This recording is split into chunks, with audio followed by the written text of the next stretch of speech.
WhiskyJason here, whiskey from the viewpoint of an American in Germany tasting rare and exotic whiskeys. Today I have a single cask from Hepburn's Choice, that's Hunter Laing, and it's from the Distillery Miltonduff, something we don't see every day.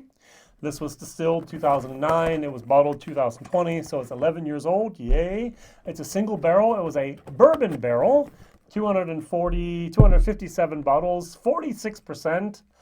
I paid 48 euros for this, and it's whiskey base number 166888.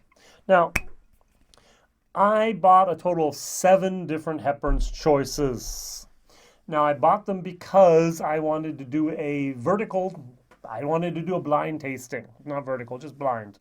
So I bought them, and then I realized, dummy me, I had 6 basically wine casks. 3 were real wine, Bordeaux and Pinot Noir and so on, and then 3 were sherry. And there was this one bourbon. I was like, okay, I'm not going to put that in there. That's going to be one of those giveaways. And so I decided to do an individual bottle share with this. So I put it up on my different WhatsApp groups. I have over 300 and some people in them at the moment that actually can then purchase 5 or 10 CL from this bottle. And usually within minutes, sometimes within seconds, 70 CLs are gone. If you're unlucky, 10 CL would be 7 people, and with 5 CL it would be actually 14 people. And what happened was I sold 30 CLs of this. I still have 40 myself. And I was like, why? Why? Do they know something I don't know?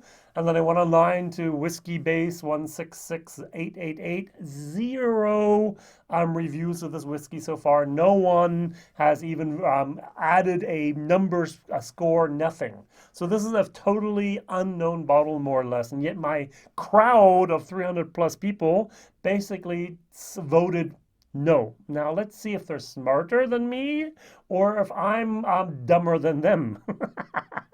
You noticed I said the same thing twice, right? So on the nose, I'm getting a little bit of like a berry jam, maybe like a strawberry jam, maybe a little bit of a plum, or a little bit of a nice raspberry jam. So there's a lot of information on this label. I don't like the redesign here. Hunter Laing has a lion as their mascot, or as the logo, and you can see the different colors. If it's red, it's from the Space side. If it's blue, if it's green, it's Isla. If it's purple, it's Highland. If it's light blue, it's the Lowlands. If it's the dark blue, it's the Island. And if it's purple, it's Campbellton. I like the recognition factor. So you put these side by side, and you have an orange, and you have a blue, and you have a purple, and a red. You immediately see where they come from, what region at least. Now, Hepburn's Choice means that the maternal grandfather, that is William Hepburn, he traveled the world, or traveled the globe, with his job in the diplomatic service, with a fine judgment honed at many embassy functions. And Mr. Hepburn was a connoisseur of his homeland's whiskies, and so they named this after them. This should always be the best bottles, or the barrels that they could find. Now, here you actually have the information. It's honey, and it should be orange, and it should be malt. Not very complicated, but there's always 3 things they put on there. The nose is okay, but there's a certain little bit of funk. There's a certain little bit of a weird spiciness down below, a little bit of wood, a little bit of rotten wood down below, where it's like, what's going on? It does not say first fill barrel. It says barrel. And so it's going to be used once in America. It's going to be used twice, the second time in Scotland, and the 3rd or the 4th time is what we have here. All natural color, so I'm going to say it's probably going to be a second filled bourbon cask for 11 years. And what happened? And diluted down to 46%. Yay, 46 and not 40. But I like cask strength, if I had to be honest, sometimes a little bit better. Getting a little bit more of that lemon zest, that lemon peel moment. Cheers.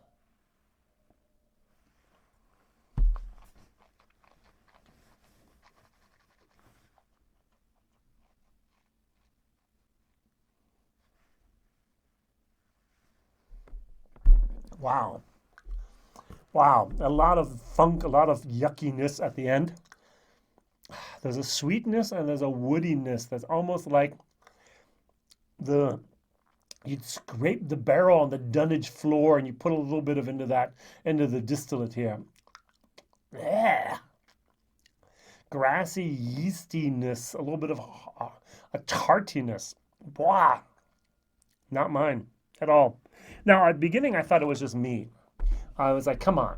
This is Hepburn choice. They picked the best casks. These are single cask expressions to showcase something, to showcase a distillery, to showcase a region, to showcase what this bottle represents. Hey, don't forget, we're representing Grandpa here, right? And so I was like, okay, good. It must be me. Hepburn choice, Hunter Laing cannot have done this. They cannot have taken a terrible, my personal opinion, cask and actually used it to showcase something.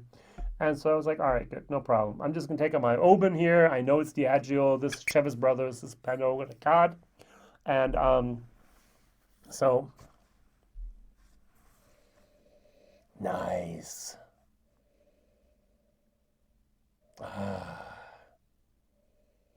Sweet, salty toffee. Ooh. Mmm. Mmm. Malty happiness. That really is good. This really isn't. And so, Hunter Laing, what happened? What happened with this choice? Even without spitting, you still get that weird, funky yuckiness of the barrel towards the end. What was going on? Now, Miltonduff is a unique distillery, almost, I think it's like 5 million liters they can produce a year. So looking back here, we have the Miltonduff here. Miltonduff, 5.8 million liters a year production capacity. Where was it here?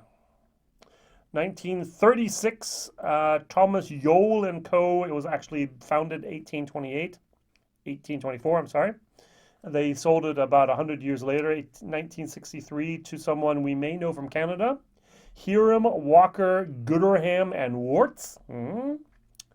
And then what happened was that 1986, Alloyed Lions bought 51% from Hiram Walker, and a year later they acquired the rest. And so Hiram Walker left the distillery basically 1987, and then due to acquisitions and mergers and so on, then the Allied Alliance became the Allied Distillers, and the Allied Distillers became the Allied Dominique, and Dominique was acquired by Chevis Brothers, which is Pernod Ricard.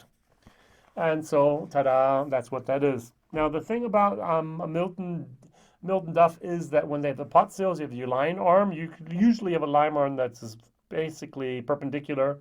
Sometimes you have a little bit of an inclined. They actually have a declined.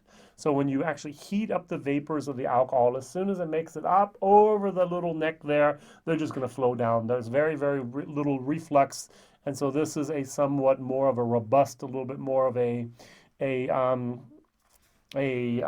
dirty, if you would like to say, whiskey compared to other places that have a more of a inclined line arm. I've tried it with water. I've tried it with a lot of water. I've done everything to try to do I could do possibly to make this whiskey a good whiskey. It's actually a D whiskey in my book. Value for money, D.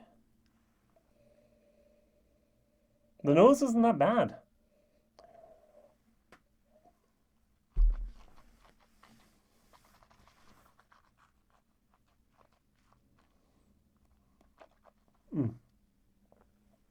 But the taste of that cask, yeah. I'm just getting a little bit oversensitive to that feeling, to that taste here. Maybe someone likes it. I'm not sure I do. I'm definitely sure I don't.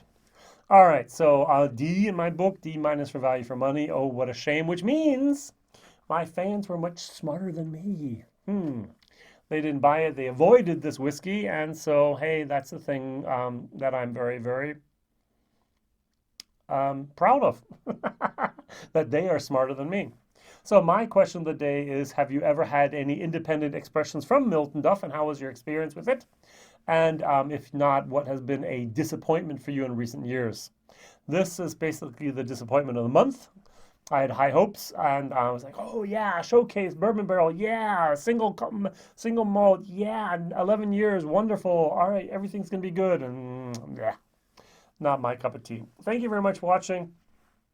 Subscribe, tell others, share this video if you like, and thank you very much for watching. Whiskey Jason here, whiskey from the viewpoint of an American tasting rare and exotic whiskeys. Probably never see this. Oban, excellent. See you then. Bye bye.